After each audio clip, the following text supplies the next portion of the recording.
Good evening good evening good evening. मैं सुमित शर्मा आप सबका स्वागत करता हूं आपके अपने चैनल या बैच जीत बैच में, जहां पर हम जेई नीट की फिजिक्स, केमिस्ट्री और नीट की बायोलॉजी को कवर कर रहे हैं। आज हम आपके सामने लेकर आए हैं lecture number 10 for chapter number 2 of your biology, which is chapter 1 of zoology, which is human reproduction. इसका आज आपके पास है last lecture, most probably lecture number 10। So now let's start with the revision of previous lecture, जिसमें हमने क्या क्या पढ़ा था। इम्प्लांटेशन मैंने आपको कहा था कि मैं आपको दोबारा करवाऊंगा, तो इम्प्लांटेशन से ही हम स्टार्ट करेंगे। वैसे तो हमने ब्लास्टोसिस्ट, है ना, ब्लास्टोसिस्ट वगैरह पढ़ा था, तो वो मैं आपको थोड़ा सा बता देता हूँ। ब्लास्टोसिस्ट में हमने पढ़े थे दो तरह के सेल्स। ये था blastocyst, outside there is zona pellucida. अभी जोना पेलुसिडा रिमूव हो जाएगी। ये आपके पास एक तरह के सेल है ट्रोफोब्लास्ट, जो कि ऐसा बाउंड्री टाइप बना लेंगे, और यहाँ पे आपका इनर मास सेल है जो कि एक जगह इकट्ठा हो चुका है। तो ये क्या है? इनर सेल मास या आईसीएम कह लो, इनर सेल मास कह लो या आईसीएम कह लो। दिस इज ट्रोफोब्लास्ट सेल्स, ठीक है। और इनर सेल मास का एक और नाम मैंने आपको बताया था, एम्ब्रियोब्लास्ट, राइट। और जब मैंने आपको बताया कि इम्प्लांटेशन हो रही है, तो इसकी जब इम्प्लांटेशन होगी तो कैसे होगी वो देखना ध्यान से। हमने पिछले लेक्चर में कैसे बनाया था? इस साइड को बनाया था कि उस साइड को बनाया था? मेरे ख्याल से इसी साइड को बनाया था ना।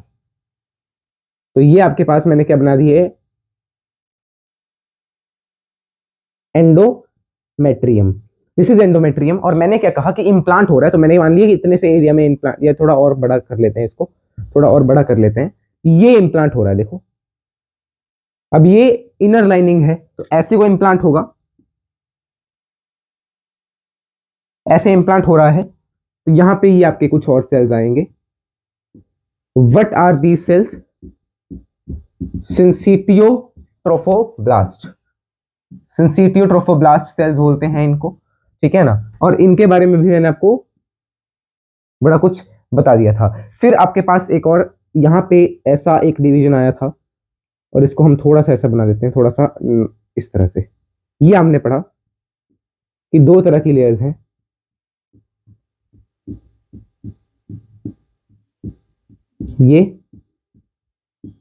ये और एक आया था ऐसा,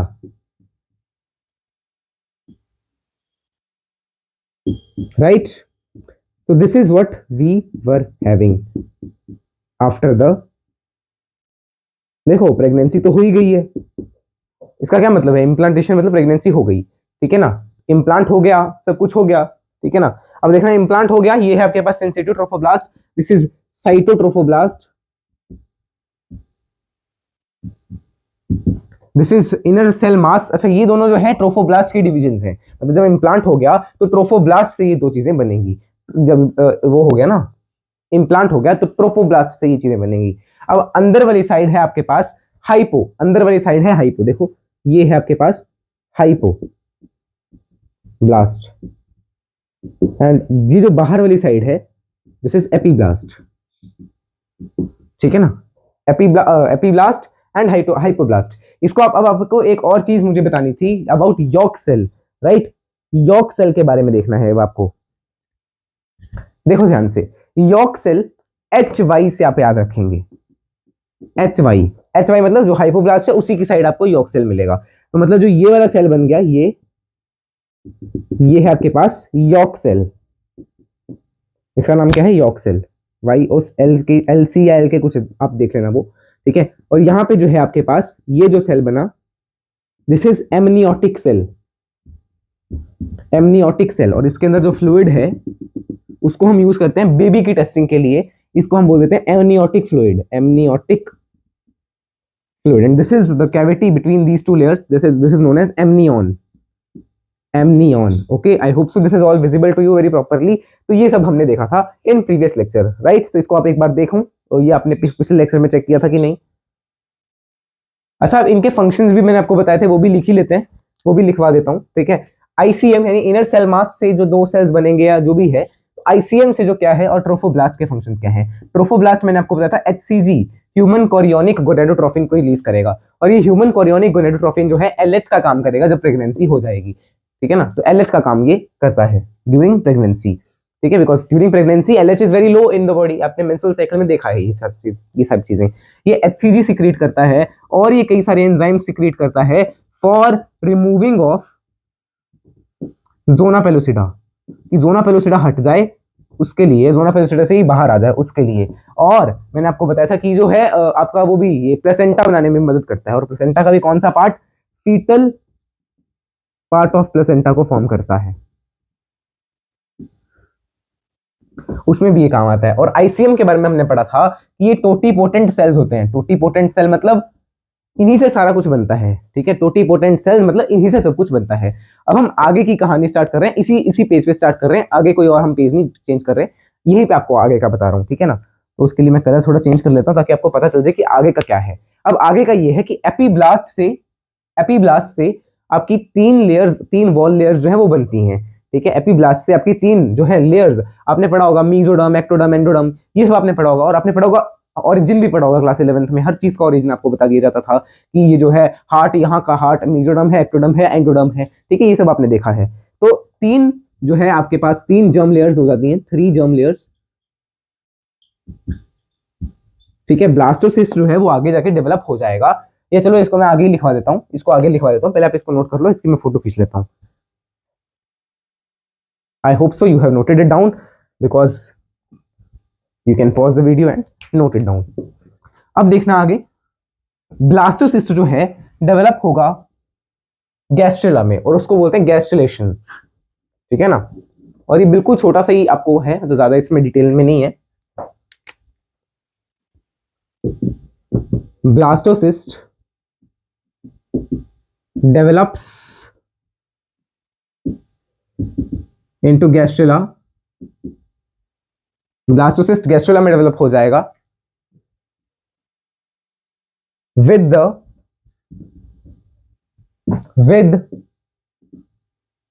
the formation of 3 germ layers. ये आपने 3 जर्म लेयर्स किस चैप्टर में पढ़ी है, एनिमल किंगडम में। फिर उसके बाद मतलब आपको पहले 11th में एनिमल किंगडम ही पढ़ा देते थे जूलॉजी में, ताकि आप जब एनिमल किंगडम पढ़ बैठे हैं, ठीक है, तो कई बार पहले पढ़ाते हैं, कई बार एंड में पढ़ाते हैं, ठीक है, तो वो उस पे बेस है। अगर पहले पढ़ा दिए तो आपको साथ साथ में जैसे चैप्टर आ रहा है, हार्ट वाला चैप्टर आ गया या लीवर वाला चैप्टर आ गया, ठीक है ना, सॉरी लंग्स वाला चैप्टर आ गया, तो आपको बताते जाते थे उनका क्या क्या वो है, लीवर वाला भी जो है ना। तो blastocyst develops in gastrula with the formation of 3 germ layers. अब ये 3 जर्म लेयर्स से ही सारे जो है from which all organs are originated. और ये क्वेश्चन नीट में आते हैं कि कौन सा ऑर्गन कौन सी जर्म लेयर से ओरिजिनेट हुआ है, तो ये हम जब 11th का रिवीजन करेंगे तब आपको साथ साथ में बताते जाएंगे, ओके। तो अच्छा, एक बच्चा जो है, एक विद्यार्थी जो है, जो हमसे पढ़ रहा है, तो बच्चा नहीं कहेंगे यार, हम सफर होगा, हम साथी होगा, हम उम्र होगा, तो वो मेरे को बार बार मतलब मैसेज कर रहा था, रिप्लाई कर रहे थे कि सेल वाला चैप्टर करवाइए। तो जी हाँ, सेल वाला चैप्टर आएगा और जल्द आएगा, और ऐसा आएगा कि फिर आप कहेंगे कि इसके अलावा हमें सेल वाले चैप्टर में और कुछ करने की आवश्यकता ही नहीं है, ओके। मैं प्लान कर रहा हूँ, उसके बारे में भी सब कुछ हम देख रहे हैं। नहीं कौन है ना, from which all organs are originated, कौन सी, endoderm,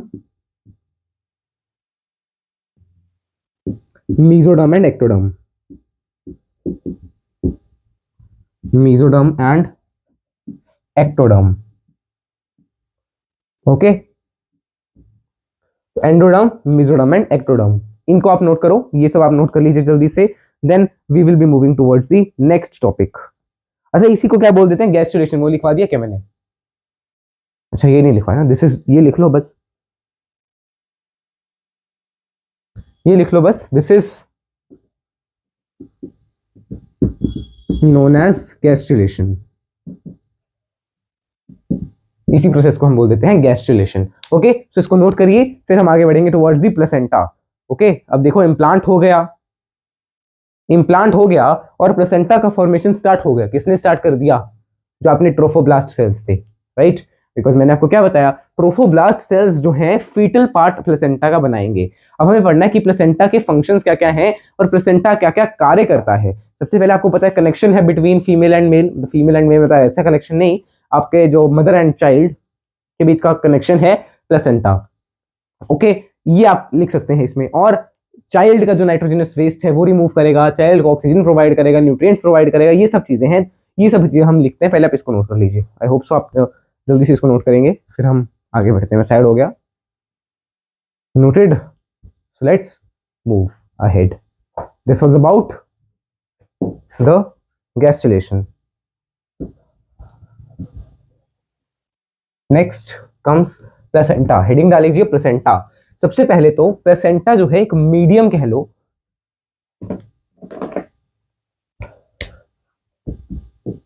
wow very dangerous, is it visible? Let me check it. Oh my god, अच्छा वे पहले तो ऊपर ही जीत वगैरह भी नहीं दिख रहा। जीत वगैरह क्या, जीत नहीं दिख रहा। Okay there is no problem in it as well. ये वाला ट्राई कर लेते हैं। ओके प्लेसेंटा क्या है? ये कनेक्शन है बिटवीन फीटस, फीटस कहेंगे, अभी बेबी नहीं है, अभी फीटस है, तो इट इज अ कनेक्शन। और कैसा कनेक्शन है? फंक्शनल, या ऐसा लिखो कनेक्शन है, structural and functional connection between foetus and mother. ये वाला विजिबल है, मदर वगैरह जो तब तक ये लिखा तब तक तो ये लाइट हो गया। ओके है, विजिबल, ठीक ठाक है। हम चेंज ही कर लेते हैं यार, अपना क्या झंझट देख रहे हैं। Okay, it is a connection between mother and foetus. अब ध्यान से देखना है आपको, you have to see the it very carefully. आपको पता है ये एक बेबी है मान लिया, तो इसके यहाँ बिल्कुल सेंटर पे नाभि जिसको कहते हैं आम भाषा में, वहां पे ये ज्वाइन होता है। अब देखना ध्यान से, फीमेल की बॉडी और फीटस, अब फीटस देखो, फीटस कैसा बना दिया मैंने ये, और ये कैसे समझाऊं। आपके एनसीईआरटी में भी इसका डायग्राम बना हुआ है कि अम्बिलिकल कॉर्ड ये है, ये आपका है बेबी, बेबी भी नहीं कह सकते, फीटस ही कहो, foetus, and this is mother का एंडोमेट्रियम वगैरह। यहां पे है आपका प्लेसेंटा, ये एक टिश्यू है, प्लेसेंटा इज अ टिश्यू, ठीक है ना, जो कनेक्शन है बिटवीन फीटस एंड मदर। और इसको कनेक्ट कौन करता है? इसको कनेक्ट करता है आपके पास umbilical cord. And of course umbilical cord के अंदर जो है अम्बिलियल जो है इसमें वेन्स होंगी, राइट, आर्टरीज होंगी ऑफ कोर्स। तो इसमें दो अम्बिलिकल आर्टरीज होंगी, एक वेन होगी। आर्टरी एंड वेन का सबको डिफरेंस तो पता होगा ना। Artery takes blood away from heart, ये सब आपने पढ़ा ही है यार। तो इट हैव टू वेसल्स है ना, ब्लड वेसल्स, तो two umbilical arteries, one umbilical vein होती है इस अम्बिलिकल कॉर्ड में, जो कि इसको फीटस के साथ, प्लेसेंटा को, मतलब मदर को जोड़ रहा है, मदर को कनेक्ट कर रहा है। अब ध्यान से देखना प्लेसेंटा के और क्या क्या फीचर्स हैं, या कहें तो क्या क्या फंक्शंस हैं। सबसे पहला तो ये oxygen and food supply. Oxygen, ये तो फिर से वही वाला आ गया, ऑक्सीजन एंड, वाओ वही सेम ही आई जा रहे हैं क्या? फूड सप्लाई, फूड की जगह न्यूट्रिशन लिख लीजिए, oxygen and nutrition supply to foetus, ठीक है। और नाइट्रोजिनस वेस्ट पूरा लिख लेते हैं, N2 वेस्ट क्या लिखना, मेरे ख्याल से ये चलता है, हाँ ये चलता है, हाथ में पकड़ा हुआ था। Nitrogenous waste marker, nitrogenous waste from foetus to mother को लेके जाता है, ठीक है। और क्या करेगा? और जो है इसमें आपको ये चीज पता होनी चाहिए, इसमें आपके पास दोनों जो है, both foetus and mother are responsible for its formation, responsible in its formation. जैसे जब ये बनता है तो ये आपके पास क्या है? ये आपके पास है एंडोमेट्रियम, ठीक है ना, एंडोमेट्रियम। और यहाँ पे एक ऐसे स्ट्रक्चर होता है कोरियोनिक विलाय, जो कि एग्जैक्ट इसके अंदर फंसने के लिए होता है, और इससे क्या बन जाता है? प्लेसेंटा बन जाता है, प्लेसेंटा बन जाएगा। This is chorionic villi, chorionic villi. और ये किससे बना है? ये किससे बना है? सिंसिटिव ट्रोफोब्लास्ट से, मतलब जो है आपका चाइल्ड कह लो या जाइगोट कह लो, उससे बना है, ओके, एम्ब्रियो कह लो। और ये क्या है? This is endometrium. ओके, तो ये मैंने आपको समझा दिया कि दोनों से ही बना होता है। और जो है प्लेसेंटा के हॉर्मोन्स भी होते हैं, मतलब ये ग्लैंड की तरह, एंडोक्राइन ग्लैंड की तरह भी काम करता है। तो hormones of placenta are also there, hormones release secrete करता है। ठीक है, सेकंड नेक्स्ट कम्स प्लेसेंटा का और क्या काम है, ये कुछ एंटीबॉडीज भी प्रोवाइड करता है, provided to child like IgA. अच्छा, ऐसी आपने एक और एंटीबॉडी बनी थी जो मदर से चाइल्ड में जाती है, आईजीए नहीं आईजीजी सॉरी, और वो आपने पढ़ी थी आईजीए कोलोस्ट्रॉम में। कोलोस्ट्रॉम मतलब जो येलोइश फर्स्ट मिल्क है, या है ना इनिशियल डेज का मिल्क है ऑफ द मदर, तो वो हमें फीड करना चाहिए टू द चाइल्ड, राइट। तो this is all about placenta. अब हम देखेंगे इसके हॉर्मोन्स के बारे में। एचसीजी हो गया, एचसीजी आपने पढ़ा है ना, एचसीजी ह्यूमन कोरियोनिक गोनाडोट्रोपिन, और भी कई सारे हॉर्मोन्स हैं, उनके बारे में भी देखते हैं। पहले आप इसको नोट करो। Noted? Have you noted it down? Okay, so let's now. यार मैंने फोटो पता नहीं खींची कि नहीं, साइड पे गया ही क्यों था, खींची ली होगी, चेक चेक नहीं कर सकते अब तो। चलो, हॉर्मोन्स ऑफ प्लेसेंटा हेडिंग डालिए। एचसीजी हो गया, सीआरएच, जैसे होता है ना एक आईपीएल होता है,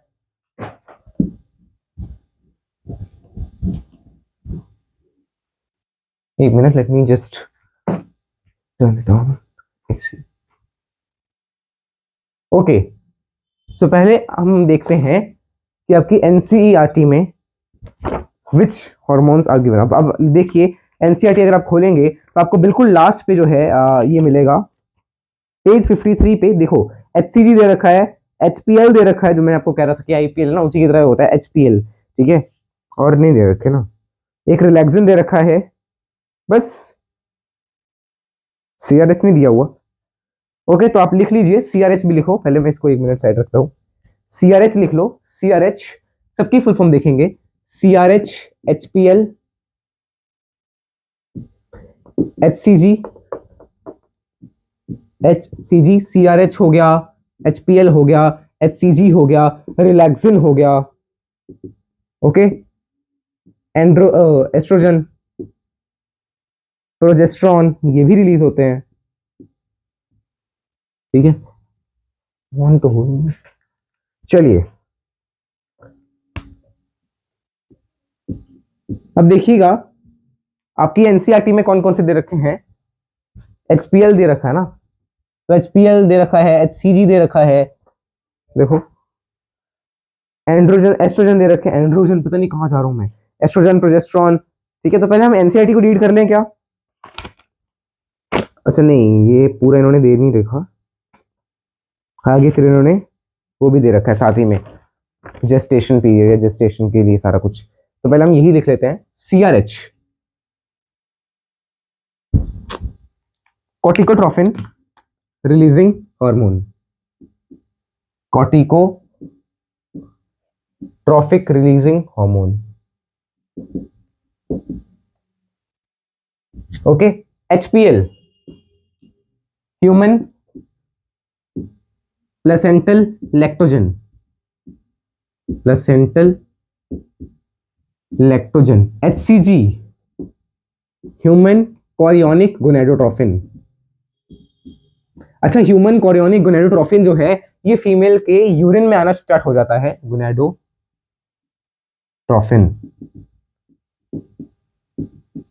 used as a test for pregnancy as can be detected in urine of a pregnant female, okay. Relaxin है, अब देखना, रिलैक्सिन जो है आपकी ओवरी भी जो है रिलीज करती है, तो ये भी लिख लीजिए, released by ovary as well. अब इसका कारण क्या है? To make it easier, to make the delivery easier, ये लिख लो, नेक्स्ट एस्ट्रोजन और प्रोजेस्टेरोन, ये तो सबको पता ही है ना, इनके बारे में तो क्या ही लिखना है। तो ठीक है, ये आपके पास हार्मोन्स हो गए, इसको नोट करो जल्दी से।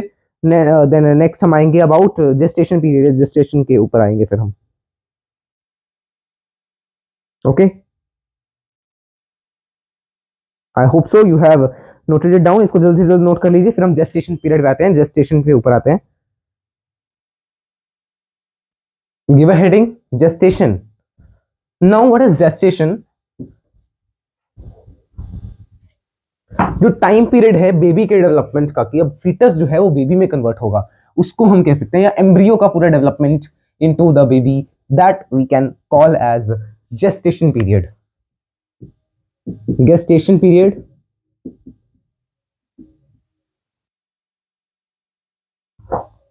अब गेस्टेशन पीरियड जो है हम देखते हैं फ्रॉम द गैस्ट्रिला, जब गैस्ट्रिला जो है वो सब काम हो गया, गैस्ट्रिला के आने का, गैस्ट्रिला बन चुका, उसके बाद से हम देखते हैं gestation period. The period of development of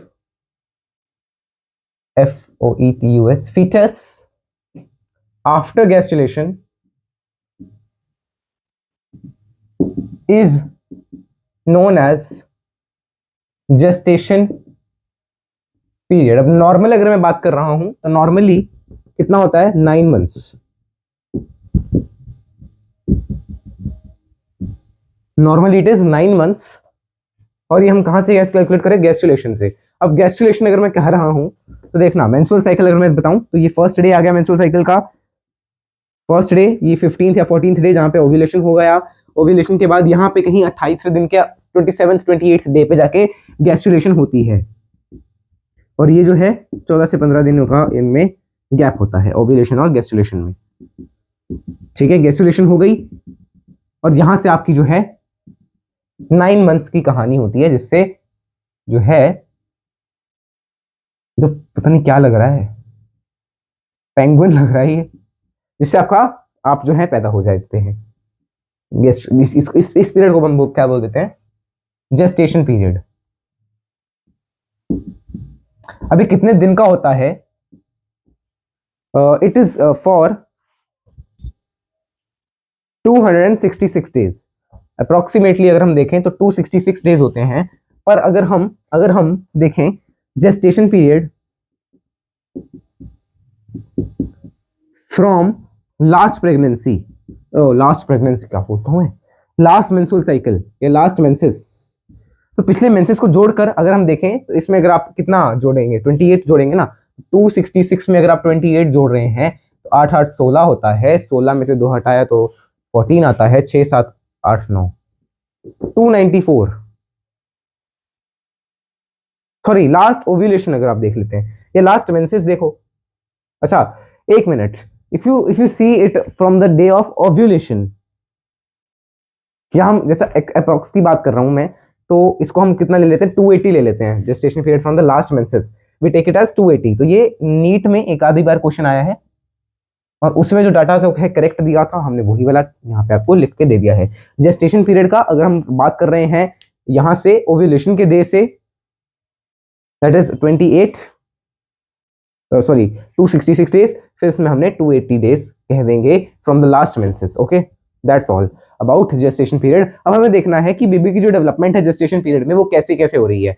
अब यहाँ पे आपके 3 फेजेस आएंगे, देखना। सबसे पहला हम ऐसा करते हैं, 1 2 3 4 5 6, थोड़ा बेबी को लेट करना पड़ेगा, 7 8 9, एंड 9th पे बेबी आ जाता है। ये मंथ्स में कह दिया मैंने। ओके, देखो इसको ध्यान से।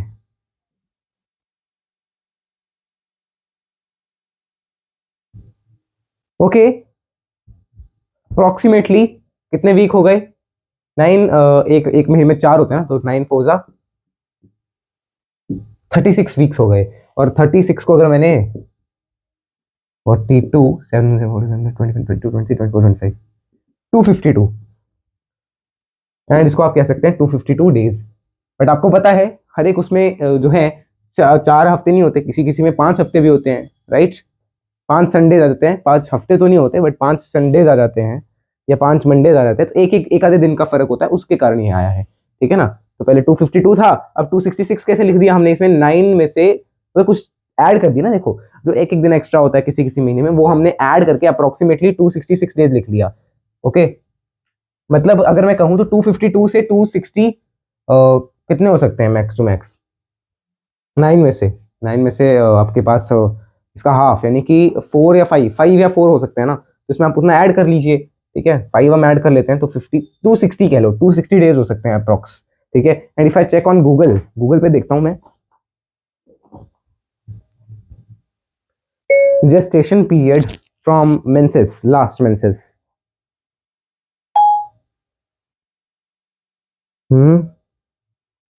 हाँ इन्होंने भी 280 डेज ही दे रखा है, तो जेस्टेशन पीरियड इन्होंने 280 डेज ही दे रखा है ऑन गूगल। एक बार फिर भी मैं देख लेता हूँ, average length of human gestation is this from the first day of, हाँ ओके, तो 280 डेज दे रखा है लास्ट मेंसेस के फर्स्ट डे से, लास्ट मेंसेस फर्स्ट डे से। और अगर मैं गूगल पे ही चेक कर लेता हूँ, बिकॉज गूगल का डाटा भी जो है सही होता है,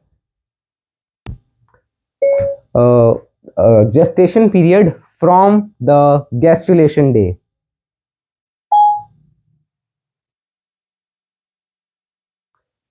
फोर्टी वीक्स दे रखा है कहीं, चलो बायजूस वाले कह रहे हैं तो 40 वीक्स लिख लो फिर। तो अबाउट अबाउट देखो, जनरल अगर मैं बात कर रहा हूँ ना, तो अबाउट 36 वीक्स, आपको जस्ट एग्जैक्ट आपको कोई चीज याद नहीं रखनी, बस ये आपको मेन पता होना चाहिए, 9 मंथ्स होता है उनमें, उसके आसपास का ऑप्शन आप देख सकते हैं, ठीक है ना, बस ये चीज याद रखनी है। अगर मैं जेस्टेशन पीरियड की बात कर रहा हूँ तो वैसे तो वो यहाँ से देखूँ तो इतना है, यहाँ से देखो तो इतना है, ठीक है, ये चीज आपको पता होनी चाहिए। अब हम देखते हैं कि डेवलपमेंट कैसे होगी बेबी में, जो हमने ये बनाए, जो हमने 9 मंथ्स बनाए हैं, इनमें मैं लिख लेता हूँ, ये है first month M1, M2, M3 को हम बोल देते हैं ट्राइमेस्टर 1 या फर्स्ट ट्राइमेस्टर बोल देते हैं। Then M4, M5, M6, M6 को हम बोल देते हैं ट्राइमेस्टर 2 यानी कि सेकेंड ट्राइमेस्टर।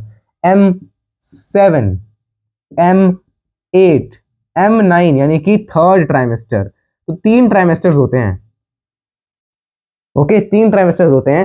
अब अगर मान लो किसी ने MTP करवाना है, यानी कि मेडिकल टर्मिनेशन करवानी है अपनी प्रेगनेंसी की, प्रेगनेंसी को उसने स्टॉप करना है या कहें तो अबॉर्शन करना है, तो वो जो है डॉक्टर्स तभी अलाउ करेंगे जब ट्राइमेस्टर नंबर 1 आएगा। इसके लिए कई सख्त रूल्स हैं। अगर तो मान लो आप ये जो कर रहे हैं MTP, ये आप इसलिए कर रहे हैं कि आपने पता कर लिया कि सेक्स ऑफ द बेबी क्या है, अगर फीमेल है तो आप कर रहे हैं, दैट इज इलीगल, वो आप नहीं कर सकते। अगर आपको ट्राइमेस्टर 1 में करना है तो आपको एक डॉक्टर की एडवाइस लगेगी, ट्राइमेस्टर 2 के पहले पहले अगर आपको करना है तो आपको 2 डॉक्टर्स की एडवाइस लगेगी ही लगेगी, और इसके बाद आप कर ही नहीं सकते। इसके बाद करेंगे ही नहीं, आपको कोई भी करेगा ही नहीं इंडिया में, तो ये लीगल ही नहीं है, ठीक है ना। और ट्राइमेस्टर 1 मतलब वैसे तो क्यों है ऐसा, बिकॉज ये तभी होगा जब फीमेल और मेल, जो फीमेल और चाइल्ड है, फीटस है या फीमेल और चाइल्ड है, इन दोनों को खतरा होगा, तो वो नहीं करेंगे, ओके। और ये करेंगे भी उसी कंडीशन में जब चाइल्ड जो है वो एबनॉर्मल होगा। अब चाइल्ड एबनॉर्मल है, जेनेटिकली जो है उसमें कुछ एबनॉर्मलिटीज हैं, तो वो आगे पास कर सकता है, राइट। तो उस चाइल्ड को हम लेके ही नहीं आएंगे वर्ल्ड में, उसको हम पहले से ही MTP यानी कि मेडिकल टर्मिनेशन कर देंगे उसकी प्रेगनेंसी की। ये आपको आपको मिलेगा इन रिप्रोडक्टिव हेल्थ, ठीक है ना। ओके, तो अब हम लिख लेते हैं मंथ फर्स्ट में आपका हार्ट जो है वो बन जाएगा, हार्ट, हट नहीं, हार्ट, हार्ट का मतलब दिल, जो आप में से कईयों के पास नहीं होगा। सेकेंड मंथ में आपके पास आ जाएंगी limbs and digits, limbs and digits. Third month यानी फर्स्ट ट्राइमेस्टर पे जो है आपके पास हेयर, हेयर आना है, हाँ hair, hair will be visible, hair ही होता है ना, yes yes yes yes, first trimester पे हेयर नहीं है भाई, हेयर नहीं है, हेयर नहीं है, एक्सटर्नल जेनिटेलिया जो है वो फॉर्म होना शुरू हो जाएगा। अब देखना फर्स्ट ट्राइमेस्टर पे क्या क्या फॉर्म होना स्टार्ट हो गया, एक्सटर्नल जेनिटेलिया फॉर्म होना स्टार्ट हो गया, ऊपर करके लिख देते हैं, external genitalia plus organ systems जो है बनना स्टार्ट हो गए। फोर्थ में आपको नहीं दिया हुआ, फिफ्थ में आप लिख लीजिए हेयर, फेशियल हेयर। सिक्स्थ में आईलिड्स, आई लैशेस ओपन हो जाएंगी, आई लैशेस ओपन हो जाएंगी। अगेन सेवेंथ का आपको नहीं दे रखा, मेरे ख्याल इसके आगे नहीं दिया हुआ, सेवेंथ एट्थ नाइन्थ कौन, दोनों सारे नहीं दिए हुए, बस इसमें डिलीवरी हो जाएगी and baby will be there, मतलब बेबी जो है वो आपके पास आ जाएगा। तो ये सब आपके पास है कि कौन से मंथ में कौन सी चीज बन रही है, ये आपको पता होनी चाहिए। इसको नोट करो जल्दी से। Then we will move on the next concept या on the next topic of the chapter, this is last topic, parturition. इसको नोट कर लीजिए जल्द से जल्द।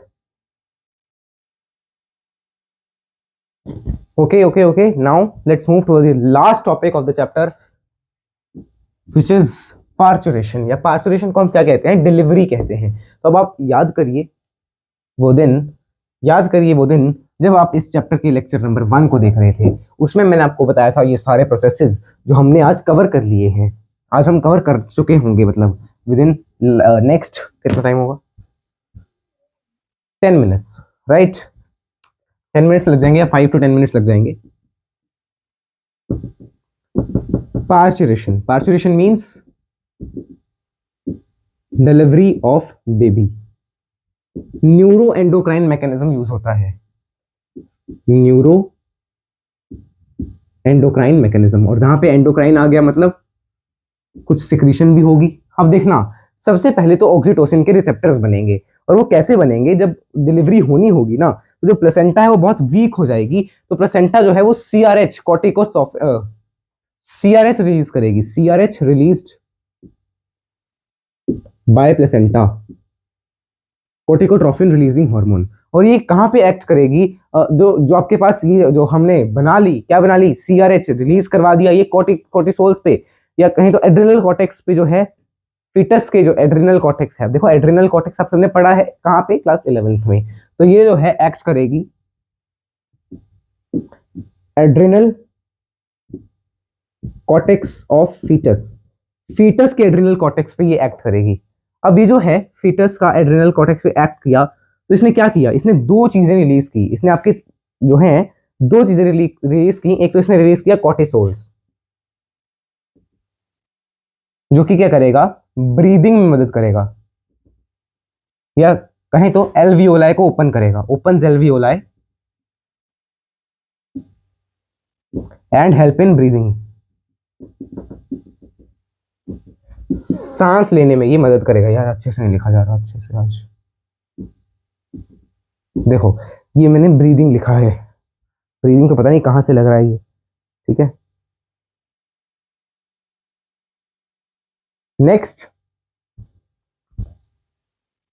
और ये क्या बनाएगा, DHEA, dehydroepiandrosterone, dehydroepiandrosterone, epiandrosterone. अब ये DHEA है, ये क्या बनवाएगा प्लेसेंटा से, ये बनाएगा एस्ट्रोजन, एस्ट्रोजन बना लेता है ये, एस्ट्रोजन फॉर्म करवाएगा। अब एस्ट्रोजन जो है वो यूटेराइन वॉल से एक्ट करेगी, तो दो जगह एक्ट करेंगे देखना, एक तो यूटेराइन वॉल में, और उससे क्या बनाएगा, ये प्रोस्टाग्लैंडिन बना लेगा, जो कि ऑफ कोर्स मदद ही करेगा, of course prostaglandin uterine wall से जब ये एक्ट करेगा उसके ऊपर, तो ये बनाएगा, ठीक है ना। और क्या बनाएगा, ये ऑक्सीटोसिन रिसेप्टर्स बनाएगा, ऑक्सीटोसिन रिसेप्टर्स को फॉर्म करेगा, फॉर्मेशन करवाएगा। ओके, इसको नोट करिए। फिर हम एक लास्ट चीज है हमारे पास, फीटल इजेक्शन मैकेनिज्म, उसको देखेंगे, फीटल इजेक्शन रिफ्लेक्स को देखेंगे। जल्दी इसको नोट कर लेना। Noted, have you noted? Okay, I hope so you have noted it down. अब देखना ध्यान से, बहुत इजी है ये तो, जो अभी हम करेंगे that is very very easy. Fetal ejection reflex या fetal ejection mechanism, last topic of this chapter. फिर हम एनसीईआरटी रीड करेंगे and we will be overing our class, ending our class. Fetal ejection mechanism, या कहें तो reflex. एक minute, reflex तो ठीक है, दिख भी ठीक ही रहा है, चलो इतना क्या, इसको छोड़ देते हैं, ऐसे ही बच्चा है, बुरा मान जाएगा। अब देखना, फीटस जो है फुली डेवलप हो गया, फुली डेवलप्ड फीटस वो क्या करेगा, सिग्नल देगा, सिग्नल्स अपनी मैटरनल पिट्यूटरी, मैटरनल मतलब मदर की पिट्यूटरी को, मदर की पिट्यूटरी को सिग्नल दिया। उसने क्या रिलीज कर दिया, अब आपको पता है पिट्यूटरी में क्या होता है, ऑक्सीटोसिन होता है। अब देखो ऑक्सीटोसिन के रिसेप्टर्स तो बन चुके हैं किसके अंदर, बेबी के अंदर। ऑक्सीटोसिन ऑक्सीटोसिन ऑक्सीटोसिन के रिसेप्टर्स हमने अभी बनाए थे, कैसे बनाए थे, DHEA की मदद से, जिसने एस्ट्रोजन रिलीज किया उसने ऑक्सीटोसिन के रिसेप्टर्स बनाए थे। ऑक्सीटोसिन क्या करेगा, ये होता है ना, हाँ, ऑक्सीटोसिन जो है कॉन्ट्रैक्शंस करवाएगा, contractions of myometrium, myometrium contract होगी।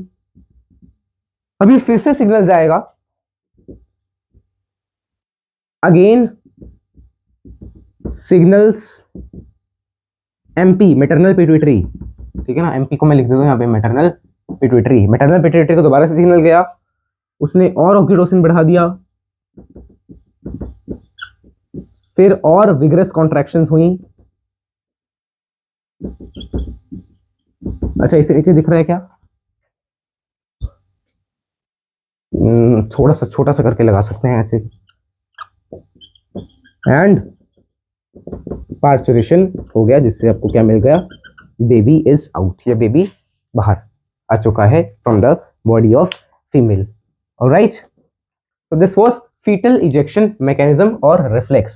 So with this our chapter has come to an end, and now I hope so you have understood all the very all the things हमने क्या क्या चीजें cover करी हैं, उसका एक आपको शॉर्ट रिकैप मैं अभी ही दे देता हूं। ठीक है, सबसे पहले तो हम आज के लेक्चर को रिवाइज कर लेते हैं using the NCERT।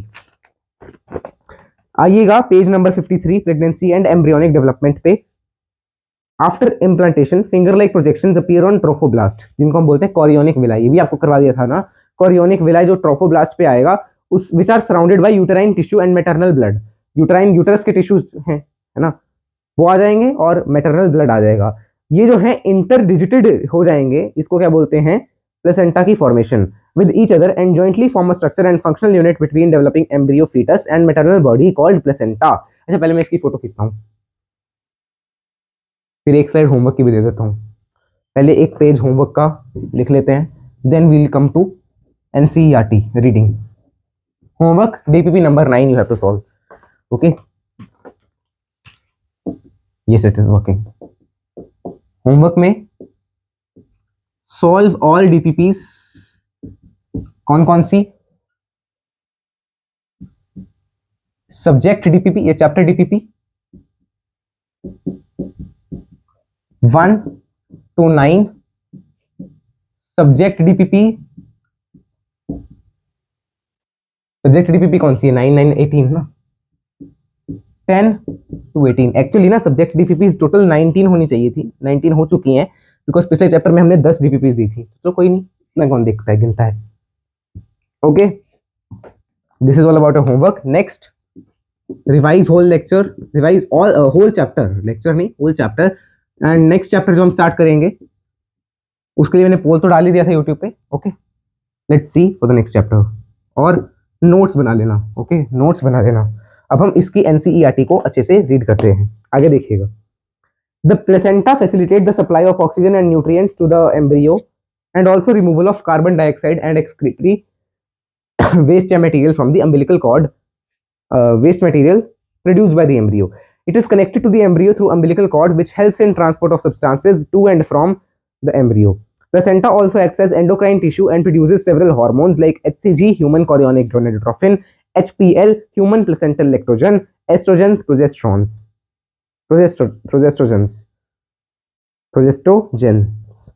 In the later phase of pregnancy, a hormone called relaxin is also secreted by the ovary. Ovary भी secrete करती है. Let us remember that HCG, HPL and relaxin are produced in women only during pregnancy. ये सिर्फ pregnancy के time पे आपके secrete होंगे. In addition, during pregnancy, the level of other hormones like estrogen, progesterone, cortisol, prolactin, thyroxine ये भी increase हो जाएंगे. Increased production of these hormones is essential for fetal growth, metabolic changes in mother and maintenance of pregnancy. इन सब के लिए ये जरूरी है. Immediately after implantation, the inner cell mass जो है embryo हमने पढ़ा था embryoblast, that develops into an outer layer called ectoderm, inner layer endoderm, mesoderm soon appears between them. These three layers give rise to all tissues. ये आपका आ गया totipotent cells, It needs to be mentioned that the inner cell mass contains certain cells called stem cells. Totipotent cells को ही हम stem cells बोल देते हैं, which have the potency to give rise to all the tissues and organs. In human beings, after 1 month of pregnancy, embryo heart is formed. First sign of growing fetus may be noticed by listening the heart sound carefully through the stethoscope. By the end of second month of pregnancy, limbs and digits, 12 weeks यानी first trimester, most of the major organs systems आ जाते हैं. Limbs and external genital organs are fully developed.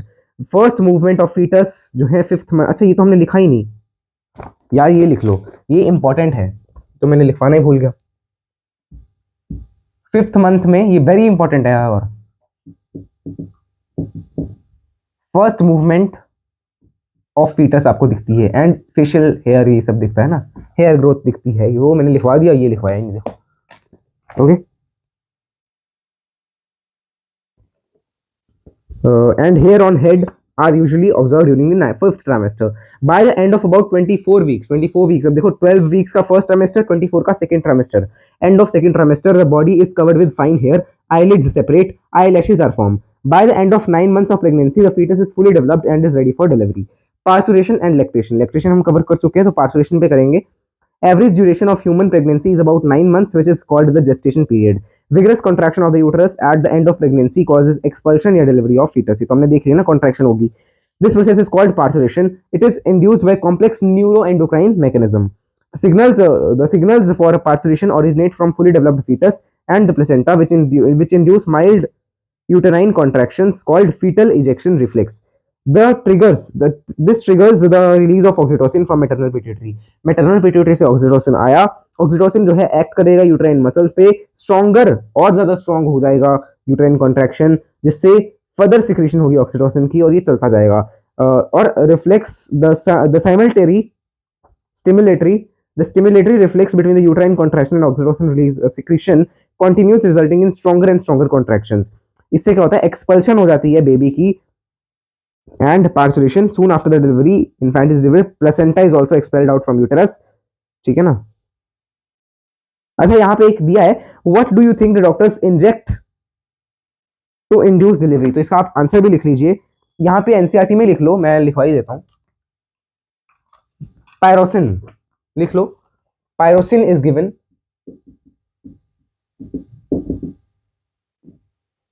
To a female during pregnancy, ताकि उसके contractions जो है वो अच्छे से हो सके. ये सब है ना. ड्यूरिंग प्रेगनेंसी भी नहीं लिखना, ड्यूरिंग पार्चुरेशन लिखो. इसकी भी फोटो खींच लेता हूँ यार, प्रूफ भी हो जाता है. पढ़ाया है, बोलो पढ़ाया ही नहीं हमें तो.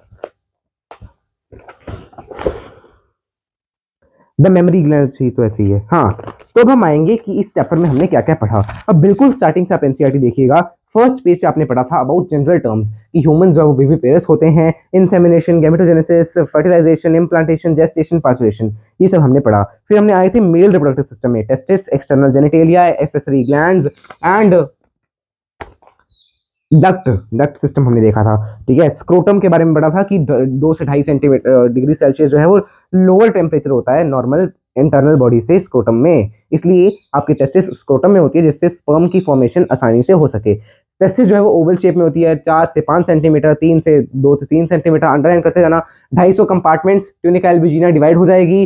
टेस्टिकुलर लोब्यूल्स में सेमिनिफेरस ट्यूब्यूल्स होंगे. फिर जाएगा रेटिटेस्टिस से वास एफरेंशियस से एपिडिडाइमिस से वास डिफरेंस. याद होना चाहिए आपको, सब चीजें आनी चाहिए दिमाग में. वास डिफरेंस लूप करेगी यूरिनरी ब्लैडर पे, ठीक है ना. और जो है एपिडिडाइमिस पोस्टीरियर सरफेस पे है. ये सब आपने यहाँ पे देखा, देखो यहाँ पे ये नीचे इस पैरा में ये सब दिया हुआ आपको, ठीक है ना. Ejaculatory duct, common ejaculatory duct देखा था. The duct stores and transport the sperms. Urinary bladder आ गया. Urethral meatus, opening of urethra, हाँ opening of external opening of penis. फिर यहाँ पे आपने देखा कि कैसे आपका सेमिनिफेरस ट्यूब्यूल के अंदर क्या क्या है. सेमिनिफेरस ट्यूब्यूल के अंदर 2 सेल्स हैं. एक आपके पास स्पर्मेटोगोनिया जिसको हम कहेंगे मेल जर्म सेल, देखिए, एंड एक है सर्टोरी सेल्स. अब मेल जर्म सेल स्पर्मेटोगोनिया से बनेगा प्राइमरी स्पर्मेटोसाइट, सेकेंडरी स्पर्मेटोसाइट, फिर स्पर्मेटिड. ये हमने देखा था इन स्पर्मेटोजेनेसिस. तो आप अगले पेज पे आ सकते हैं. अच्छा, एक और चीज यहाँ पे दी हुई है कि ये जो है स्पर्मेटिड्स जो हैं या स्पर्म्स जो हैं वो इम्बेड हो जाएंगे किसके अंदर, सर्टोरी सेल्स के अंदर, ताकि वो न्यूट्रिशन ले सकें. ठीक है. स्मॉल ब्लड वेसल्स होंगी, इंटरस्टिशियल सेल्स होंगे, लेडिक सेल्स होंगे, इम्यूनो कॉम्पिटेंट सेल्स होंगे, ये सब हमने देखा था। एंड्रोजन्स आपके सीक्रेट होंगे लेडिक सेल्स के द्वारा, ठीक है ना, LH। आगे चलते हैं, सटोली सेल्स, स्पर्मेटोजोआ, स्पर्मेटोगोनिया, ये सब आपको यहाँ पे डायग्राम भी दे रखा है। अब ना एक डायग्राम आपको ये वाला डायग्राम आपको अच्छे से पता होना चाहिए कि जो अंदर वाली साइड है वो है प्राइमरी, फिर ऊपर चलते जा रहे हैं सेकेंडरी, एंड यहाँ पे आ गया स्पर्म, फिर स्पर्म जो है सटोली सेल के अंदर इम्बेड है, ये आपको दिखा रखा है। फिर हमने देखा फोर स्किन के बारे में, सेमाइनल वेसिकल, प्रोस्टेट एंड बल्बोरेथ्रल के बारे में हमने देखा था। सेमाइनल वेसिकल एंड बल्बोरेथ्रल दो हैं, प्रोस्टेट सिर्फ सिंगल है। सेमाइनल वेसिकल का जो है सिक्रीशन सबसे ज्यादा है, सबसे हाई है, ठीक है, और जो सिक्रीशन है यानी सेमाइनल प्लाज्मा है उसमें फ्रक्टोज, कैल्शियम, सर्टेन एंजाइम्स हैं, ठीक है ना। बल्बोरेथ्रल ग्लैंड की सिक्रीशन जो है वो लुब्रिकेशन करती है पेनिस की। Next, female reproductive system. Female reproductive system में एक पेयर है ओवरीज का along with pair of oviduct. देखो फीमेल रिप्रोडक्टिव सिस्टम आपने पढ़ा था ना, ओवरीज थी, ओविडक्ट यानी फैलोपियन ट्यूब्स था, एक यूटरस था, सर्विक्स, सर्वाइकल कैनाल, वेजाइना, ये सब आपने पढ़ा था। ओके, देखो यहाँ पे आपको सब लिखा हुआ है, ठीक है ना। फिर यहाँ पे दिया हुआ है कि जो है ओवरी वो भी आपका प्राइमरी सेक्स ऑर्गन है फॉर अ फीमेल। अच्छा, पहले हमने स्पर्मेटोजेनेसिस पढ़ा था, चलो पहले अभी ये कर लेते हैं, ठीक है ना। प्राइमरी फीमेल सेक्स ऑर्गन है, उसमें आपके हार्मोन्स आएंगे जो कि नेचर के साथ स्टेरॉइड हार्मोन है, प्रोजेस्टेरोन एंड एस्ट्रोजन, जिनको हम बोलते हैं ओवेरियन हार्मोन। ईच साइड, अच्छा ओवरीज जो है वो कनेक्टेड थी ऐसे और ऐसे, मैंने आपको दिखाया था ना, पेल्विक वॉल से जो है सस्पेंसरी लिगामेंट, आपको ये याद रखना है, देखो SP आपको याद रखना है बस, सस्पेंसरी लिगामेंट पेल्विक वॉल में जुड़ेगा, सस्पेंसरी लिगामेंट पेल्विक वॉल से जुड़ेगा, ठीक है ना। और इसमें आपको एक और एग्जांपल क्लियर हो जाता है पिछले चैप्टर का, चैप्टर नंबर 1 का, सेक्सुअल रिप्रोडक्शन फ्लावरिंग प्लांट्स का, SP से ही कि पेपावर में जो है आपके पास सिनकार्पस होती है, ये भी आपको दिया हुआ है ना, मिशेलिया में एपोकार्पस, पेपावर में सिनकार्पस, ये भी आप याद रख सकते हैं ऐसा, ठीक है ना। किसकी बात कर रहा हूं मैं, कार्पल्स की बात कर रहा हूं या गायनेशियम की बात कर रहा हूं। आगे चलें, ओवरी की लेंथ दे रखी है 2 से 4 सेंटीमीटर है लेंथ में, ठीक है ना। अच्छा, एक साइड ये SP, दूसरी साइड क्या था, दूसरी साइड क्या था, यूटराइन लिगामेंट, ये यूटरस लिगामेंट, या सॉरी ओवेरियन लिगामेंट, जिससे यूटरस की वॉल से वो जुड़ा हुआ है, ठीक है। ओवेरियन स्ट्रोमा आपको दे रखा है, उसके दो रीजन्स थे, medullary and cortex, medullary and cortex, right, inner medullary and peripheral cortex. Cortical region में या कॉर्टेक्स के रीजन में आपने देखा था कि फॉलिकल्स की ग्रोथ या फॉलिकल्स का डेवलपमेंट हो रहा है, ठीक है। एंड मेडुलरी या इनर मेडुला वाले रीजन में आपने क्या देखा था कि आपके पास ब्लड वेसल्स हैं, ये सब चीजें आपने देखी थी। फिर आपने देखा ओविडक्ट, यूटरस, वजाइना, इन सबसे एक्सेसरी डक्ट्स बनती हैं, ठीक है। 10 से 12 सेंटीमीटर होती है फेलोपियन ट्यूब की लेंथ। इनफंडिबुलम देखा, इन फेलोपियन ट्यूब के 3 पार्ट देखे थे ना, एम्पिला, इनफंडिबुलम, और एक आपने देखा इस्थमस। देखो इस्थमस, एम्पिला, इनफंडिबुलम। इनफंडिबुलम बिल्कुल पास है आपके ओवरी के, एम्पिला बिल्कुल पास है यूटरस के, ठीक है ना। और सॉरी, इस्थमस बिल्कुल पास है यूटरस के, एम्पिला में फर्टिलाइजेशन होती है, इनफंडिबुलम के पास फिंगर लाइक स्ट्रक्चर्स हैं, जिनसे क्या होगा, फिंगर लाइक स्ट्रक्चर्स से उनसे क्या होगा, वो कलेक्ट करेंगी ओवम को, जो कि ओवरी ने रिलीज किया, फिम्बरी बोलते हैं उन सबको, आपको पता है। अब देखो वेजाइना और सर्वाइकल कैनाल जो है मिलके क्या बनाते थे, वजाइना और सर्वाइकल कैनाल मिलकर बनाते वो बर्थ कैनाल, ठीक है ना, बर्थ कैनल। अब जब स्पर्म जाएगा तो वजाइना से होकर, सर्वाइकल कैनाल से, सर्विक्स से होकर यहाँ पे एम्पिला में जाता है, ठीक है ना। अब ये चीज आपको याद रखनी है, ये चैप्टर याद होना चाहिए अगला चैप्टर पढ़ने के लिए, ह्यूमन जो है रिप्रोडक्टिव हेल्थ चैप्टर को पढ़ने के लिए, ठीक है ना। आगे देखिए, देखो रिवाइज भी करवा रहा हूँ मैं ये चैप्टर, बिकॉज ठीक है जब टाइम है तो कर लेते हैं ना। अब आगे देखा, वूम्ब आ गया था, फिर हिस्सा या वूम्ब आ गया था। यूटरस इज सिंगल, ठीक है, उसको वूम्ब भी बोल देते हैं, इन्वर्टेड पियर शेप है, लिगामेंट से सपोर्ट होता है इसको भी, ठीक है ना। वेजाइना से ये नैरो सर्विक्स से ओपन होता है, देखा आपने। इन्वर्ट और cervical canal, birth canal, 3 layers हैं, perimetrium, endometrium and myometrium. Perimetrium जो है वो थिन है, एंडोमेट्रियम है थिक है, मिडल लेयर है, और इसमें कई सारी कॉन्ट्रैक्शंस आपको देखने को मिलेंगी, हमने अभी देखा था ना। मायोमेट्रियम में ऑक्सीटोसिन जो है वो एक्ट कर रहा है और कॉन्ट्रैक्शंस करवा रहा है। एंडोमेट्रियम में कई सारे ग्लैंडुलर लेवल के चेंजेस होंगे, ठीक है, जब मेंस्ट्रुअल साइकिल में हमने पढ़ लिया था, ठीक है। एंडोमेट्रियम में साइक्लिक चेंजेस हैं, मायोमेट्रियम में स्ट्रॉन्ग कॉन्ट्रैक्शन है। फीमेल एक्सटर्नल जेनिटेलिया में mons pubis, labia majora, labia minora, hymen, clitoris, ये सब हमने पढ़ा था। मॉन्स प्यूबिस कुशनी एक स्ट्रक्चर था, फैटी स्ट्रक्चर था, कुशन लाइक स्ट्रक्चर था, हेयरी स्ट्रक्चर था, जो कि आपने देखा था ऐसे बिल्कुल ऊपर मैंने बनाया था ना, वो बनाया था डायग्राम, ठीक है। अब ये देखो वही कर सकता है जिसने चैप्टर पढ़ लिया है, ठीक है। तो ये रिवीजन क्लास है, ये पीछे तो ऐसे ही लिखा है, मैं इसको अलग से रिवीजन में भी डाल दूंगा, तो इसको मिटा ही देता हूँ अब, ठीक है ना। अलग से रिवीजन लेक्चर लिख के इसको मैं लगा दूंगा यूट्यूब पे, ये सही है यार। सही खेल गया डैश, सही खेल गया डैश भाई। ह्यूमन रिप्रोडक्शन, अच्छा मैं कुछ लिख तो रहा नहीं, तो इसको मैं ऑडियो वो कह दूं, ऑडियो रिवीजन, ऑडियो रिवीजन। अच्छा टाइम देखते हैं पहले तो मैं कितना हो गया। हाँ नाउ, हाँ जी अब आगे चलते हैं। Yes, next after this comes mons pubis, जो कि क्वेश्चन लाइक स्ट्रक्चर है, ये तो मैंने आपको बता दिया। Labia majora fleshy folded structure है। लेबिया मेजोरा ऐसा देखो आपने बनाया था ना, दो बनाए थे ऐसे, ठीक है ना, जो कि कहां से कहां तक था, यूरेथ्रल ओपनिंग और वेजाइनल ओपनिंग दोनों को कवर कर रहा था। फिर लेविया मेजोरा के नीचे वाली साइड एक और ऐसा ही कुछ एक टिश्यू था, जिसको हम क्या कहते हैं, फ्लैशी फोल्ड था of labia minora. Labia minora के जंक्शन पे, दो लेबिया माइनोरा के जंक्शन पे था क्लिटोरिस, एक टाइनी फिंगर लाइक स्ट्रक्चर, ठीक है ना। फिर हमने देखा था हाइमेन, जो कि वेजाइनल ओपनिंग पे था। देखो हाइमेन वेजाइनल ओपनिंग पे था, और ये प्रेजेंट हो भी सकता है किसी फीमेल में, नहीं भी हो सकता। मान लो हॉर्स राइडिंग कर ली उसने, या कोई एक्टिविटी कर ली, ठीक है, तो उसमें वो टीयर आउट हो सकता है। या अगर मान लीजिए उसने क्वाइटस किया, ठीक है, किसी के साथ सेक्सुअल इंटरकोर्स हुआ उसका फीमेल का, तो उसमें भी वो टीयर हो सकता है। ओके, नेक्स्ट आपने पढ़ा था about memory gland. Memory gland में आपने क्या क्या देखा था, फीमेल सब फीमेल में होगा, फीमेल मैमल्स में होगा, ठीक है। They are paired structure, breast बोलते हैं, कंटेन ग्लैंडुलर टिश्यू होता है। इनमें फैट आपने पढ़ा था, कट, अब इसको डायग्राम से समझो तो ज्यादा बेटर है। रिब्स के कट एंड्स हैं, फैट हैं, मसल्स हैं, ये एरियोलर या एडिपोज टिश्यूज आप कह सकते हैं, ठीक है ना। अब यहाँ पे आपने पढ़ा था कि मेमोरी एल्वियोला है। देखो पहले तो मेमोरी लोब है, हर एक आपके जो मेमोरी ग्लैंड है उसमें 10 से 15, अच्छा इसका हमने पढ़ा था sagittal tissue, sagittal section. Sagittal मतलब ऐसे साथ ऐसे कोई खड़ा है तो उसका आपने ऐसे काट करके उसका सेक्शन लिया, तो उसको बोलते हैं सेजाइटल सेक्शन। ये आपको दिया हुआ है sagittal section of memory gland, ठीक है। तो ये फैट है, मेमोरी मेमोरी लोब, हर एक उसमें एक मेमोरी ग्लैंड में 10 से 15 मेमोरी लोब थे। फिर उनसे बना था मेमोरी एल्वियोलाई, कितने मेमोरी एल्वियोलाई हर एक उसमें लोब में थे। मेमोरी एल्वियोलाई फ्यूज करके बनाए थे मेमोरी डक्ट को, मेमोरी डक्ट से बना था मेमोरी एम्पुला, एम्पुला से जब मीट करके गए लेक्टिफेरस डक्ट में, उन्होंने अपने सिक्रेशंस दे दी सारी। फिर लेक्टिफेरस डक्ट से एरियोला है आपका जो पिगमेंटेड पार्ट था निप्पल के पास, निप्पल से सक किया बेबी ने मिल्क को। अब फंक्शनल मेमोरी ग्लैंड ये सब हमने देख ही लिया ना अब। Okay, next comes spermatogenesis. Spermatogenesis आपको कैसे याद रखनी है, एक सेल था 2n, ठीक है, 2n सेल ने पहले तो माइटोसिस करी। माइटोसिस, उस 2n सेल का नाम है स्पर्मेटोगोनियम, जो मैंने आपको पहले भी बता दिया। उसने माइटोसिस करी ताकि वो अपना नंबर को मेंटेन कर सके, और उन नंबर को मेंटेन करते करते एक जो है वो कोई माइटोसिस में से डिफरेंशिएट हो गया, और उसने माइटोसिस छोड़ दी और वो मियोसिस करना स्टार्ट हो गया। उसको हमने बोल दिया प्राइमरी स्पर्मेटोसाइट। उसने मियोसिस करी, दो सेल बने होंगे फर्स्ट मियोसिस से, बिकॉज वो मियोसिस 1 है। मियोसिस के दो फेज होता है ना, मियोसिस 1 एंड मियोसिस 2। तो मियोसिस 1 जब उसने करी तो जो है आपका प्लोइडी नंबर हाफ हो गया, 2n से n बन जाएगा। इसको हमने बोल दिया सेकेंडरी स्पर्मेटोसाइट। अब एक सेकेंडरी स्पर्मेटोसाइट से फर्दर दो स्पर्मेटिड बनते हैं। अब ये स्पर्मेटिड जब स्पर्म में जाएंगे तो उसको हम बोल देते हैं स्पर्मियोजेनेसिस। इस पूरे प्रोसेस को हम बोल देते हैं स्पर्मेटोजेनेसिस।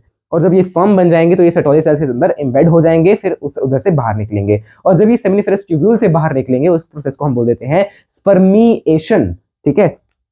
तो ये सब आपको यहाँ पे दे रखा है इन्होंने, ठीक है ना। अच्छा, अब इन्होंने दिया स्पर्मेटोजेनेसिस के बारे में कि स्पर्मेटोजेनेसिस का हार्मोनल कंट्रोल। स्पर्मेटोजेनेसिस का हार्मोनल कंट्रोल देखो क्या लिखा है इन्होंने कि स्पर्मेटोजेनेसिस में प्यूबर्टी के टाइम होती है, क्योंकि आपके जो जीएनआरएच हैं वो बढ़ जाते हैं उस टाइम। जीएनआरएच मतलब गोनेडोट्रोपिन रिलीजिंग हार्मोन, गोनेडोट्रोपिन्स पे एक्ट करेंगे और वो क्या एलएच एंड एफएसएच को रिलीज करवाएंगे। एलएच एंड एफएसएच को रिलीज करवाएंगे। एलएच जो है वो एबीपी यानी एंड्रोजन बाइंडिंग प्रोटीन जो है वो सिक्रीट करेगा, एंड एफएसएच जो है वो एसएमएच यानी स्पर्म मैच्योरेशन फैक्टर्स या कुछ ऐसी सिक्रीशंस देगा जिससे स्पर्म को मैच्योरिटी मिलेगी, ठीक है ना। और फिर वो पॉजिटिव फीडबैक दे देते थे। ओके, बाहर से बोला जल्दी करो। ओके, स्पर्मियोजेनेसिस ये तो हमने देख लिया। तो ये स्पर्म का स्ट्रक्चर है। अब देखिए इसको, स्पर्म का स्ट्रक्चर है, आपने पढ़ा था इसके अंदर हेड है, नेक है, मिडिल पीस है और टेल है। देखो head, neck, middle piece, tail. Middle piece में माइटोकॉन्ड्रिया कई सारे थे, 30 से 32 माइटोकॉन्ड्रिया आपने पढ़े थे मेरे ख्याल, ठीक है। और क्यों थे, ताकि इसको एनर्जी मिल सके विग्रस मोटिलिटी के लिए। हेड में था एक्रोसोम। एक्रोसोम न्यूक्लियस को ऐसे कवर करके, जैसे ये ए बनाया ना, तो ए ऐसे कवर करके एक्रोसोम जो है न्यूक्लियस को कवर करके रहता है। और एक्रोसोम के अंदर कई सारे आपके एंजाइम्स होते हैं जिनको हम बोलते हैं एक्रोसोमल एंजाइम्स या एक्रोसोमल एंजाइम्स आप कह सकते हो उनको, है ना। हाँ देखो यहाँ पे दिया हुआ ना, एंजाइम्स है इसके अंदर, ठीक है ना। स्पर्म लाइसेंस भी कहते हैं। उन सब एंजाइम्स को, ठीक है ना। और हेड के अंदर न्यूक्लियस है, एक्रोसोम है। न्यूक्लियस को आप कह सकते हैं कि मेन जो है, आपके पता ही है न्यूक्लियस तो आपको, उससे क्रोमोसोमल मटेरियल है उसके अंदर, ठीक है। नेक के अंदर आपकी दो चीजें थी, एक सेंट्रियोल थे, कौन से, डिस्टल एंड प्रोक्सिमल सेंट्रियोल, ठीक है। और डिस्टल सेंट्रियोल जो है टेल में एक स्ट्रक्चर बनाते थे, राइट, जिससे मोटिलिटी जो है उसमें आपकी मदद मिलती थी, जिसका एरे क्या होता था 9+2 या 2+9, 9+2 था ना मेरे ख्याल। हाँ, देखो 200 से 300 मिलियन स्पर्म जो है वो रिलीज होते थे एक कोइटस में। जब आपका 2.5 से 5 मिलीलीटर स्पर्म सीमन है, उसके अंदर 200 से 300 मिलियन स्पर्म है, और इन 200 से 300 मिलियन में से 60% का अच्छा शेप, नॉर्मल शेप होना चाहिए, नॉर्मल साइज होना चाहिए, और इन 60% में से भी 40% ऐसे होने चाहिए जिसमें विगरस मोटिलिटी होनी चाहिए, ठीक है। ये आपने पढ़ लिया सीमन के बारे में, ठीक है ना। एपिडाइमस इन सबकी जो है मिक्सचर्स, सिक्रीशंस सीमन बनाती हैं, ठीक है। Process of formation of mature female gamete, oogenesis आ गया फिर आपके पास। oogenesis को थोड़ा सा ध्यान से समझना है। oogenesis से पहले हमने देखा था फॉलिकुलर ग्रोथ के बारे में, primary follicle, secondary follicle, tertiary follicle. देखो यहाँ पे आपको दी रखा है, हाँ, तो प्राइमरी फॉलिकल जब था, पहले आपने देखा कि प्राइमरी oocyte था, ठीक है ना। एक oogoनियम, oogoनियम जैसे स्पर्मेटोगोनियम था वैसे ही एक oogoनियम था, ठीक है ना। oogoनियम भी पहले तो जो है क्या करेगा, डिवाइड करेगा, oogoनियम डिवाइड करेगा। देखो ये oogoनियम था, ध्यान से अब इसको इसको पहले चलो हम एनसीईआरटी से देखते हैं क्या क्या एनसीईआरटी ने कहा है, ठीक है। oogenesis initiated during embryonic development, और ये फीटल डेवलपमेंट, फीटल में ही हो जाती है, फीटल स्टेज में ही स्टार्ट हो जाती है। देखो यहाँ पे दिया है फीटल लाइफ में देखो ये था एक oogoनियम, माइटोसिस कर रहा है, उनमें से कोई एक डिफरेंशिएट हो जाएगा और उसका साइज जो है वो बढ़ जाएगा। एक जब डिफरेंशिएट हो गया उसको बोल दिया प्राइमरी oocyte। प्राइमरी oocyte ने जब फर्दर जो है उसने मियोसिस 1 स्टार्ट तो कर दी पर कंप्लीट नहीं हुई, स्टार्ट तो कर दी पर कंप्लीट नहीं हो पाई। देखो अरेस्ट हो गया था, देखो कहाँ पे अरेस्ट हुआ वो भी आपको लिखा है यहाँ पे। देखो प्राइमरी फॉलिकल जो है, ओए ये क्या, हाँ, प्रोफेज 1 की डिप्लोटीन स्टेज होती है ना, उसमें जो है अरेस्ट हो गया था प्राइमरी oocyte, ठीक है। फिर उसने कंप्लीट करी, जब कंप्लीट करी मियोसिस 1, कब कंप्लीट करेगा, जब फीटस लाइफ आ जाएगी, जब सॉरी जब प्यूबर्टी आ जाएगी, तो दो चीजें बनेंगी, एक तो स्मॉल पोलर बॉडी जिसको हम बोलते हैं फर्स्ट पोलर बॉडी, ह्यूमंस के केस में डिजेनरेट हो जाएंगी। एक बनेगी सेकंड जो है, एक आपका सेकंड सेल जो है उसको बोल देते हैं सेकेंडरी oocyte। देखो ये सामने आपके पास, फिर सेकेंडरी oocyte भी मियोसिस 2 स्टार्ट कर देगा पर कंप्लीट नहीं करेगा। कंप्लीट कब करेगा, जब उसके पास स्पर्म आ जाएगा, स्पर्म आ गया, सेकेंडरी पोलर बॉडी रिलीज करेगा और एक बड़ा सा आपके पास ओवम जो है वो रिलीज कर देगा, ठीक है ना।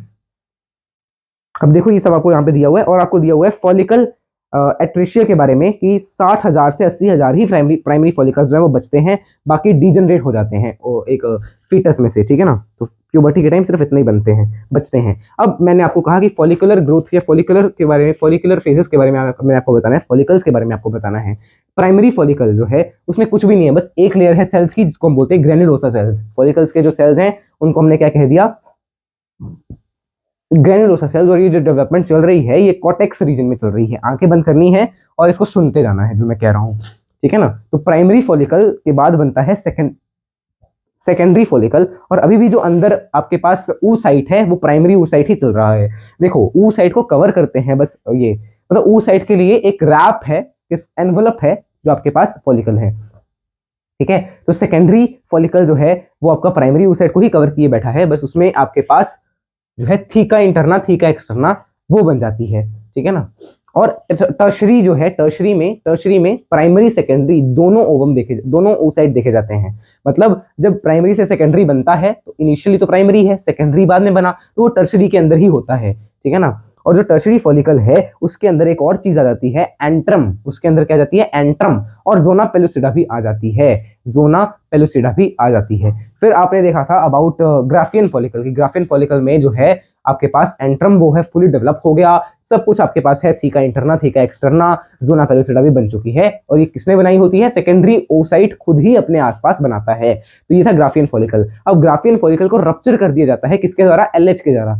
एलएच कौन है, ल्यूटिनाइजिंग हार्मोन, जो कि इसको रप्चर कर देगा और इसके अंदर जो ओवम है ना, उसको रिलीज करवा देगा, ठीक है। इसको हम बोलते हैं ovulation. Now comes the menstrual cycle. Menstrual cycle जो है प्राइमेट्स मैमल्स में होता है और फीमेल्स में होता है, बट जो है नॉन प्राइमेट्स में हम इसको क्या बोलते हैं, एस्ट्रल साइकिल। उसमें मेंस्ट्रुअल साइकिल नहीं होता। ईस्ट्रल साइकिल जो आपका नाम आया है फर्स्ट चैप्टर में आपको दिया हुआ नाम, ठीक है ना।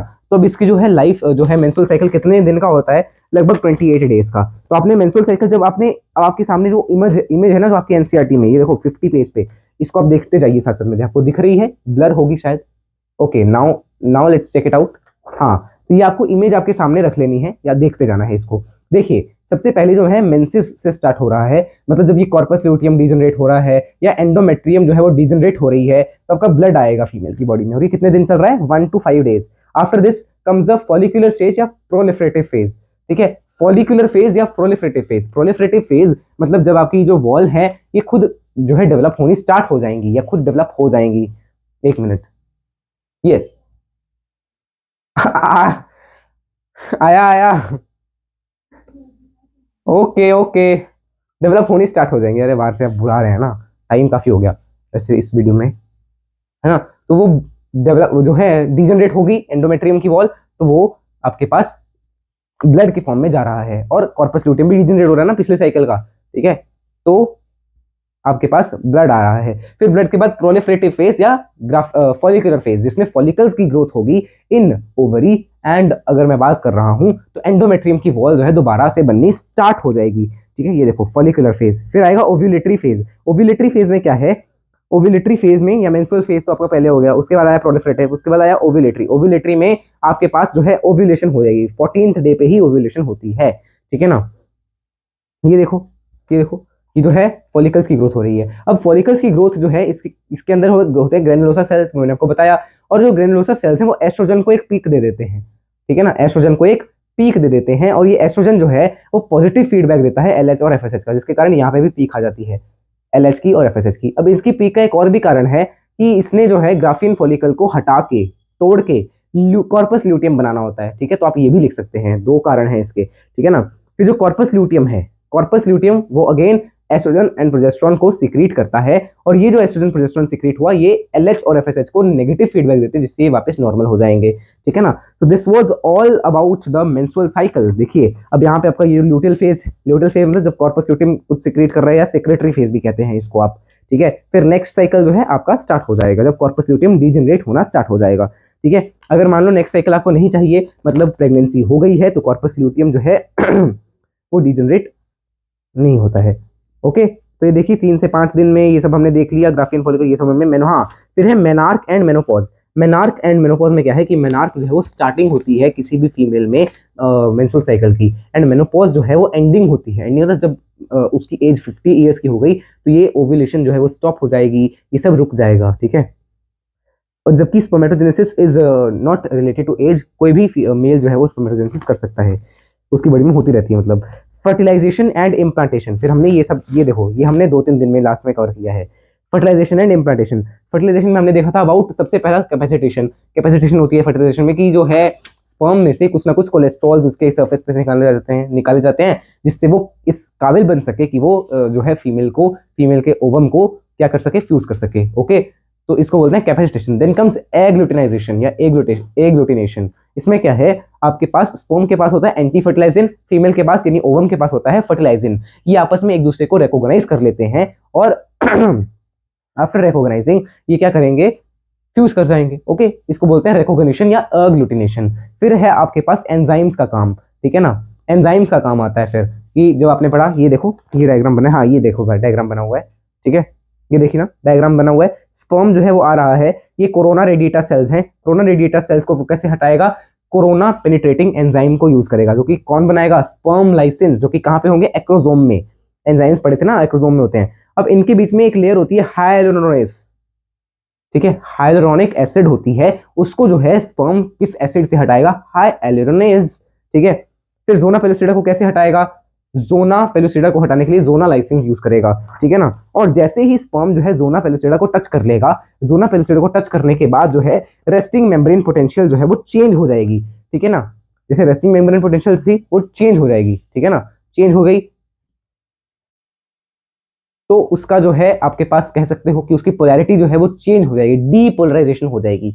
और डीपोलराइजेशन होगी तो ये बहुत तेज होगी, बट ये परमानेंटली नहीं रोक पाएगी पॉलीस्पर्मी को। पॉलीस्पर्मी में हम पहुंच चुके हैं। पॉलीस्पर्मी मतलब दो स्पर्म एक साथ फ्यूज ना कर दें, दो स्पर्म मतलब एक के बाद एक कोई और ना आ जाए। ठीक है, इसको हमें रोकना पड़ेगा। कैसे रोकेंगे, fast block, slow block. Fast block में क्या है, देखो इस चीज को ध्यान से समझिएगा।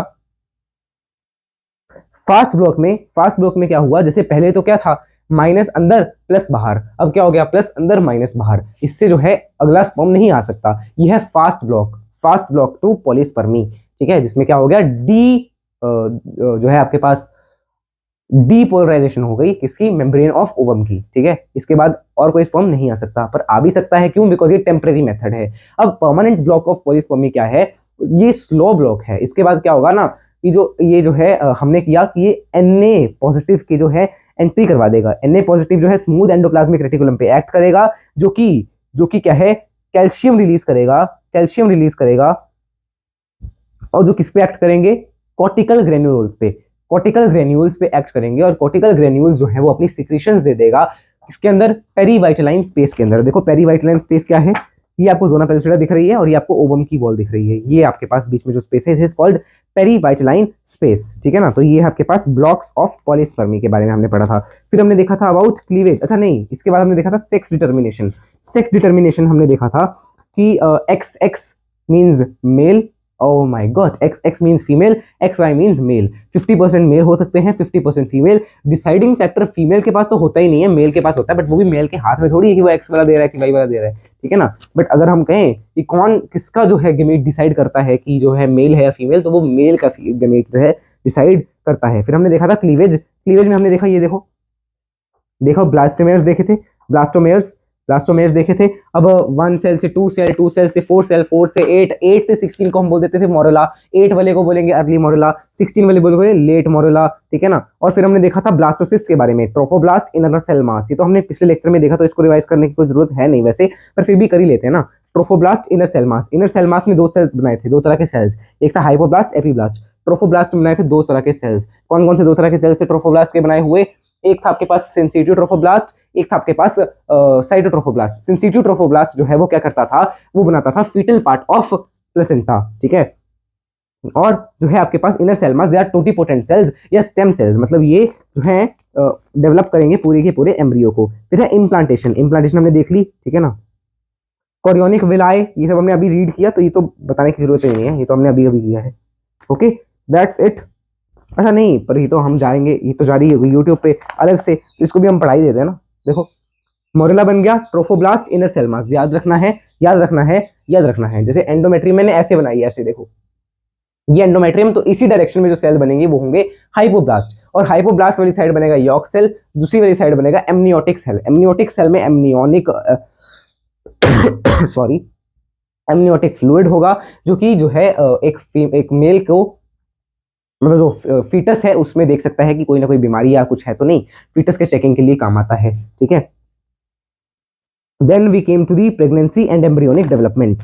प्रेगनेंसी में हमने देखा था कि फिंगर लाइक प्रोजेक्शंस हैं ट्रोफोब्लास्ट पे, ट्रोफोब्लास्ट जो है फिंगर लाइक प्रोजेक्शंस जो है कोरियोनिक विलाय वो बना लेगा, ठीक है। और वहां से यूट्राइन की वॉल जो है वो भी ऐसे फिंगर लाइक प्रोजेक्शन बना लेंगी, इंटरडिजिटेटेड हो जाएंगी, ये देखो इंटरडिजिटेटेड हो जाएंगी और प्लेसेंटा बना लेंगी। प्लेसेंटा जो है वो अम्बिलिकल कॉर्ड की मदद से जो है ज्वाइन करेगा किसके अंदर, इसको फीटस को ज्वाइन करा अम्बिलिकल कॉर्ड की मदद से। अम्बिलिकल कॉर्ड में अम्बिलिकल आर्टरीज होंगी 2, एक होगी अम्बिलिकल वेन। और जो प्लेसेंटा है ये क्या क्या करेगा, ये ऑक्सीजन की सप्लाई करेगा बेबी को, फीटस को ऑक्सीजन की सप्लाई करेगा, नाइट्रोजनस वेस्ट उसका रिमूव करेगा, कार्बन डाइऑक्साइड उसका उसमें से आप हटाएगा, ठीक है ना, न्यूट्रिशंस देगा उसको, ठीक है।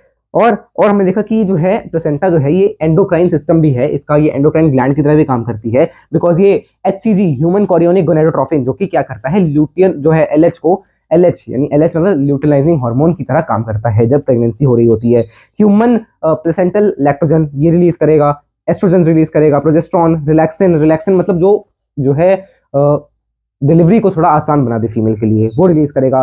जो है रिलैक्सिन जो है वो लेट प्रेगनेंसी में रिलीज होता है और ओवरी भी इसको रिलीज कर देती है, ठीक है। फिर यहाँ पे आपने देखा था progesterone, estrogen, cortisol, prolactin, thyroxine, इन सबका लेवल भी हाई रहता है, ठीक है। Okay, then immediately after implantation the inner cell mass जो है डिफरेंशिएट कर लेगा खुद को किसके अंदर। अच्छा, फिर हमने देखा गैस्ट्रुलेशन के बारे में। गैस्ट्रुलेशन में क्या था कि इनर सेल मास जो है उसमें एपीब्लास्ट जो बना था, एपीब्लास्ट देखा ना, इनर सेल मास से 2 तरह के सेल, एक हाइपो और एक एपी। हाइपो बना था किसकी साइड, HY यॉर्क सेल जिस साइड था ना उस साइड बना था हाइपो, राइट। तो एपीब्लास्ट जो था वो मेसोडर्म, एक्टोडर्म एंड एंडोडर्म में डेवलप हो रहा था। इन सब से ही आपकी फर्दर बॉडी जो है वो बनती है, ठीक है। फिर हमने देखा था about that gestation period. Gestation period 9 months का होता है।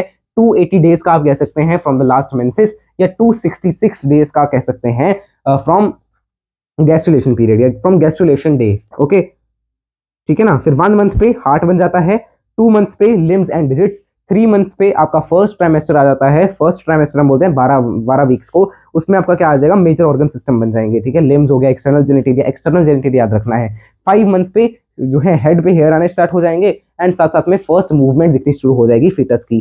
ठीक है ना। और ये चीजें सारी हमारे ग्रंथों में पहले से ही थी। एक वॉल, एक मंदिर था केरला में, वहां पे दीवारों पे ये चीजें बनी हुई हैं, कौन से महीने में क्या क्या चीजें आ रही हैं बेबी में। ठीक है, तो आप पता होना चाहिए आपको। ठीक है, ठीक है। फिर बॉडी पे आईलिड्स आ जाएंगे, 6th मंथ में आईलैशेस आ जाएंगी, एंड 9th मंथ में वो डिलीवर हो जाएगा बेबी। फिर हमने देखा पार्चुरेशन और लैक्टेशन के बारे में।